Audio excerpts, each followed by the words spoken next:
እንቋዕ አእማድ ቅዱስ ቤተክርስቲያን ዝኾኑ ቅዱስ ጴጥሮስን ጳውሎስን ሰማዕትነት ዝተቀበሉልን ዘዕረፉን መዓልቲ ብሰላም መብጽሕና ማቴዎስ ወንጌል ምዕራፍ 19 ካብ ቁጽሪ 27 ክሳብ ቁጽሪ 28 ዘሎ ኃይለ ቃል ሽዑ ጴጥሮስ መሊሱ እንሆ ንሕና ኩሉ ሓዲግና ተኸቲልናካ እንታይ ኮን ክንረክብና በልዎ ኢየሱስ ድማ ከምዚ በሎም ብሓቂ እብለኩም ኣለኹ ንስኻትኩም ዝሰዓብኩምኒ በቲ ሓድሽ ፍጥረት ወዲ ሰብ ኣብ ዙፋን ክብሩ ምስተቐመጠ ንስኻትኩም እውን ኣብ 12 ነገድ እስራኤል ክትፈርዱኹም በስመ አብ ወወልድ ወመንፈስ ቅዱስ አሃዱ አምላክ አሜን። ነዚ ዕለት መዓልቲ እዚ ባሪኹ ዝሃበና ናይ ቦታትና አምላኽ እግዚአብሔር ስሙ እንዘላለም ዓለም ዝተኸበረን ዝተመስገነን ይሁን። ክቡራት ናይ እግዚአብሔር ቤተሰብ በቲ ዘፍቀረና ሓደ ወዱ ብጎይታ በመድኃኒትና ኢየሱስ ክርስቶስ ፍጹም ሰላምታ በመቀዳም ቅድሚ ናብ ትምህርቲ ምእታዊ መጀመርያ ትምህርቲ ና ኩሉ ንኽባጻሕ ላይክ ሼር ብምግባር ንጀምር። ብምቕጻል ከምቲ ኣቀዲምኩም ዝሰማዕኹምዎ ኃይለ ቃል ኩሉ ገዲፍና ተኸቲልናካ ዋጋና እንታይ እዩ ዓስብና እንታይ እዩ ዝብል ቃል እዩ ማለት እዩ። ምክንያቱ ናይ ክርስትና ትዛዓበ ምስጢር ምግዳፍ ስለ ዝኾነ ማለት እዩ። ምክንያቱ እውን ናይ ዓለም ነገር ዝኽተል ናይ ዓለም ነገር ዘፍቅር ሰብ ንዓይ ክበቅዕ ኣይኽእልን ከም ዝበለ ኣብ ወንጌሉ ስለዚ ንኣምላኽ ንምኽታል ብዙሕ እንገድፎም ዝግበአና ነገራት ከም ዘለው ዘመላኽት ኃይለ ቃል እዩ ማለት እዩ። ምክንያቱ እውን ሐዋርያት ቅድሚ ንክርስቶስ ምኽታሎም ናይ ባዕሎም ዝኾነ መነባብሮ ስራሕ ምንቅስቃስን ነበሮም ይብለና። ስለዚ ናይ ኩሎም ሐዋርያት ድሕረ ባይታኦም እንተሪእናዮ ካብ ዝተፈላለየ ስራሕን ሞያን ፍልጠትን ከባብን ከም ዝመጹ ይነግረና። ክርስቶስ ናይ መጀመርያ ሐዋርያት ክምርጽ ከሎ እዞም 4 ሐዋርያት በተመሳሳሊ ጊዜ በተመሳሳሊ ቦታ በተመሳሳሊ ስራሕ ሰብ ናብ ምግፋፍ ዝተጸውዑ ኣቦታት እዮም ማለት እዩ።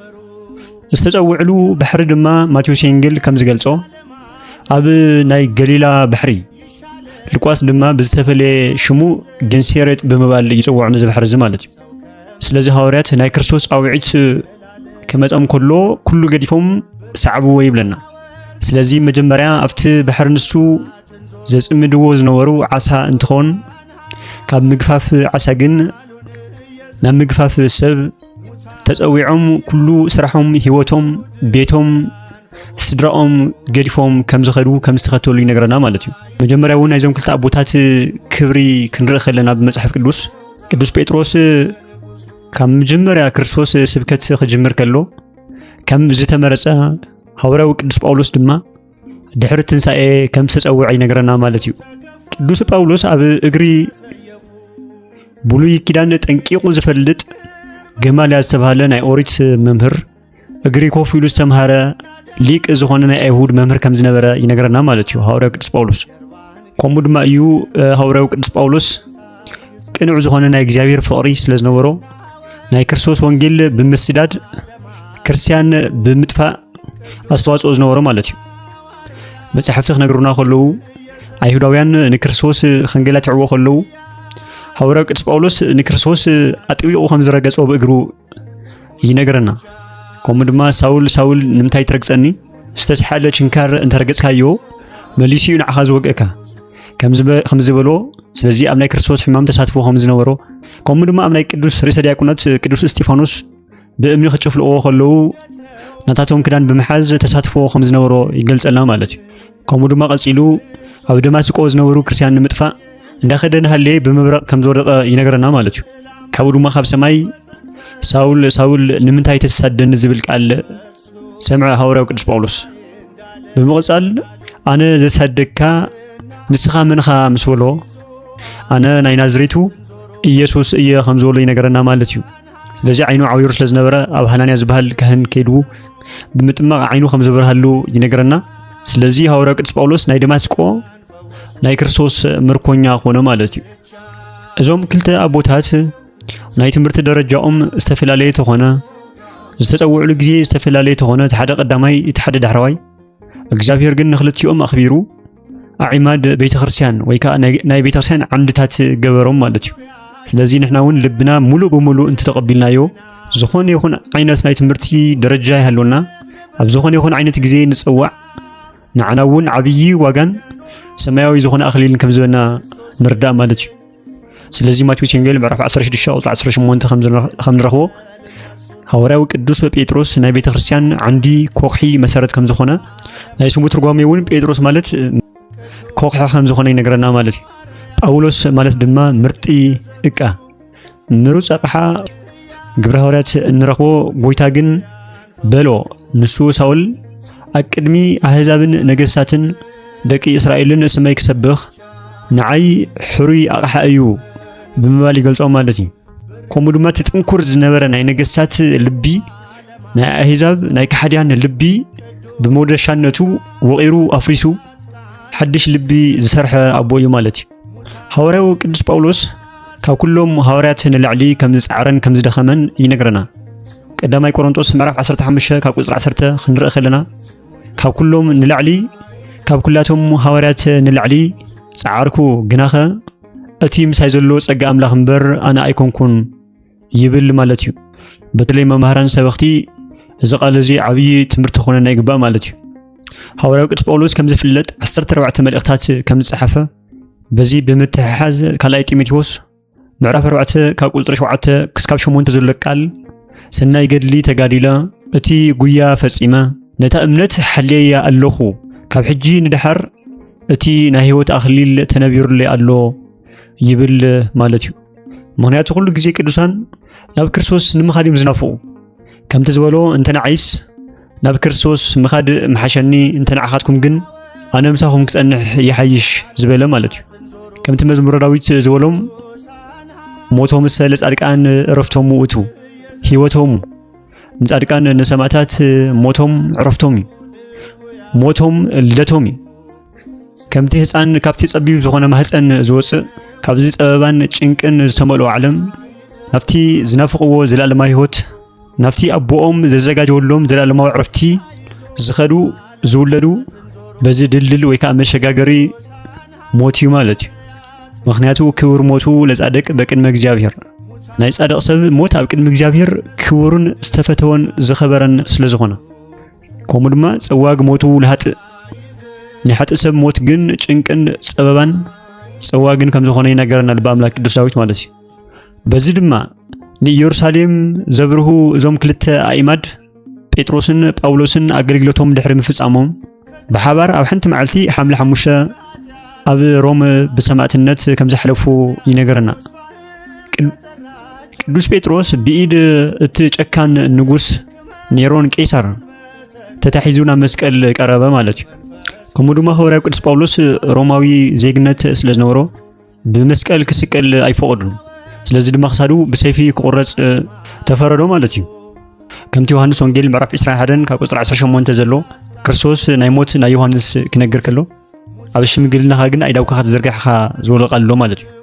ሐዋርያው ቅዱስ ጳውሎስ ሐዋርያው ቅዱስ ጴጥሮስ ንክርስቶስ ብኸመይ ዓይነት ሞት ከኽብሮ ከም ዝኽእል ንምምልኻት እዩ ማለት እዩ። ከምኡ ድማ ካልኣይ ጢሞቴዎስ ምዕራፍ 4 ካብ ቁጽሪ 6 እስካብ 7 ዘሎ ክንርኢ ከለና ኣነ ካብ ሕጂ እንድሕር መስዋዕቲ ክኸውን እየ እታ ካብዚ ዓለም እዚኣ ዝፍለየላ መዓልቲ እውን በፂሓ እያ ሰናይ ገድሊ ተጋዲለ እቲ ጉያ እውን ፈጺመ እየ ነታ እምነት እውን ሓልየያ ኣለኹ ይብል። ስለዚ እዞም ክልተ ኣቦታት ኣብ ሓደ ዓዲ ኮይኑ ኣብ ዝተፈላለየ ቦታ እዩ ተሰማዕትነት ተቐቢሎሞ ኣብዚ ግዜ እዚ ግን ብመንፈስ ይራኸቡን ይረኣዩን ይጽናዕኑን ከም ዝነበሩ ይነግረና። ሐዋርያው ቅዱስ ጳውሎስ ሰላም ለከ አምደ ሃይማኖት ጴጥሮስ ርእሲ ናይ ሐዋርያት ጴጥሮስ ሆይ ሰላም ንዓኻ ይኹን። ከምኡ ድማ ሐዋርያው ቅዱስ ጴጥሮስ ሁር በሰላም መምህረ ኣሕዛብ ልሳነ እንቁ እናተባሃሉ እናተደጋገፉ እናተጸናንዑ ብመንፈስ ይራኸቡ ነይሮም ይብለና። እቲ ሕሩይ ጓሳና ክርስቶስ ኣብ ሰማይ ክቕበለና ይጽበየና ኣሎ እሞ ሕጂ ኣጆኻ ብምባል ይደጋገፉ ነይሮም ማለት እዩ። ክንደይ ናይ ደስ ዝብል ቃል እዩ። ስለዚ ሕጂ ዘለና ክርስቲያን ካብዚ እንታይ ንመሃር? ምድግጋፍ፣ ምትሕግጋዝ፣ ምርድዳእ፣ ምብርትታዕ ከም ዘለና ንመሃር ማለት እዩ። ስለዚ ናብቲ ናይ ኣቦና ናይ ክርስቶስ ርስቲ ክንበጽሕ ተኾይና ብሓቂ ክርስቲያን ነንባዕልትና ክንተሓጋገዝን ክንረዳዳእን ክንደጋገፍን ይግበአና። ስለዚ ሐዋርያው ቅዱስ ጴጥሮስ ኣብ ሮም ኮይኑ ቫቲካን ኮረብታ ኣብ ዝተባሃለ ዝተፈለየ ቦታ كما زوسدو كمو دما حوريا قدس باولوس أبروم كوينو أب سلبيا استبهاله فلي بوتا سماعتነት كم تقبلوا أي تاريخ مصحفتي نغورنا مالتي تزغرم كا حوريا قدس بيتروس كسقلو خجمبرو خلو أنا كم أملاخي نعقب أيسكلن سلازي أبونا قدوس حوريا سلازي أبونا حوريا قدوس بيتروس كم أملاخي نلعلي أيسكلن بمبال نقول تسغله مالتي كمت ليك زولو سلام لكم بيتروس وباولوس اللي تسوائكمو وستأصنع فعلم لسبكة وانجيل سماوي وباولوس تسيفة بسيفة نيرون أبوي وبيتروس تساكل كلكليتا بتأزاز زنتو مكونن علاوي زولو مالتي زوم كلتا أبوتات نفسهم بموت انت تفليكوا نتا روم تبهال لنأرماويان كتما بدمو مقدسهم نعلم بونجيل أبريهم يوم حليفهم مالتي كم تلب أملاك كم تلب أملاك قدس داويت زبلو ألبو نجر وألبو نبيب زي تسمعك ألومو وستا كلو مدر وسع نجرومو وسع أصناف ألم بتها نبيبومو زبل تنبيث لما تفسأما ترقم لما خم تحجي نريء زولنا قالهم زي تسمع له نجر يلن زانتهم سبكتهم نا كل مدري وصيو زربهم تمهرتهم نجرهم سقاب ጫፍ ምድሪ በጽሐ ይብለና ማለት እዩ ስለዚህ እታ ክርስቶስ በደሙዝ መስረታ ቤተ ክርስቲያን ቅዱሳን ሐዋርያት በሞቶምን በትምርቶምን በስብከቶምን ሰማዕታት በደሞም ሊቃውንት በትርጓሜውምና በትምርቶም ዘጽንዕዋ ቤተ ክርስቲያን ያዘለትና ማለት እዩ ስለዚህ ኣብ ሕጂ ዘለና ክርስቲያን ድማ እዚ እምነት እዚ እዚ ሃይማኖት እዚ እዚ ትምርት እዚ ናብ ቀጻሊ ወለዶታት ንኽሐልፍ ናይ ባዕልትና ክርስቲያናው ዝኾነ ሓላፍነትን ግዴታን ኣለና ማለት እዩ ከምቲ መጀመርያ ዝበልክዎ ክርስትና ማለት ምግዳፍ ማለት እዩ ስለዚህ ብዙሓት ክንገርፎም ዝግበአና ነገራት ብምግዳፍ ንብረትናን ወለድናን ቤተሰብናን እኳ ተዘይገደፍና ውሽጣዊ ዝኾኑ ድኽመታትናን ሓጢያትናን ገዲፍና ብዘለና ብዝተዋህበና ጸጋ ኣገልግሎት ንባዕልትና ድሕና ወለዶና ኣድሕና ዓለም ኩሉ ከነድሕን ወንጌል ንዘይበጽሖም ንዘይተረዶም ምርዳእን መምሃርን ሓላፍነት ለና ማለት እዩ ስለዚህ ናይዞም ክልተ ዓበይቲ ኣቦታት ሐዋርያ ቅዱስ ጳውሎስን ሐዋርያው ቅዱስ ጴጥሮስን በረከት ረድኤት ምልጃ ምስኩላትና ይኹን ዘምሃርና ዝመኸርና ናይ ቦታትና ኣምላኽ እግዚአብሔር ስሙን ዘላለም ዝተኸበረን ዝተመስገነን ይኹን ናይ ጎይታናን ናይ መድኃኒትናን ኢየሱስ ክርስቶስ ጸጋን ምሕረትን ሰላምን ምስኩላትና ይኹን ሰላም